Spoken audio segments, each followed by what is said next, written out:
কি মাকে চিনতে পারছো তো? হ্যাঁ হ্যাঁ, কলকাতার জীবন্ত কালী শ্যামসুন্দরী মায়ের কথাই বলছি।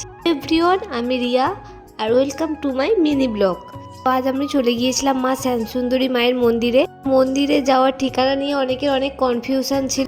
কনফিউশনটা একটু দূর করে তোমরা এমজি রোড ধরে, শিয়ালদা থেকে যে বাসগুলো যায় হাওড়ার দিকে, এমজি রোড ধরে তুমি ওই বাসে উঠে এমআর স্ট্রিট ধরে আইসিআইসিআই ব্যাংকের সোজা তুমি যদি 5 মিনিট খানিক হাঁটার পরে একটা হিন্দুস্থানি হসপিটালের ঠিক আগের গলিটায় ডান সাইড ধরে একটু এগিয়ে গেলেই মা শ্যামসুন্দরী মায়ের মন্দিরের দর্শন পাবে।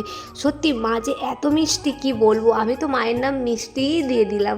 আমি মিষ্টি মা বলেই এবার থেকে ডাকবো। শ্যামসুন্দরী হয়তো সবাই ডাকে, কিন্তু সত্যি বলছি মায়ের মুখটা এতটা মিষ্টি, আমি যে দর্শন করে কি শান্তি পেয়েছি, যদি তোমরা না যাও তোমরা সত্যি কেউ বুঝতে পারবে না। আমার খুব ভালো লাগলো। আমি চেষ্টা করব তোমাদের সামনে আরও নতুন নতুন ব্লগ আনার। আজকে বলো টাটা।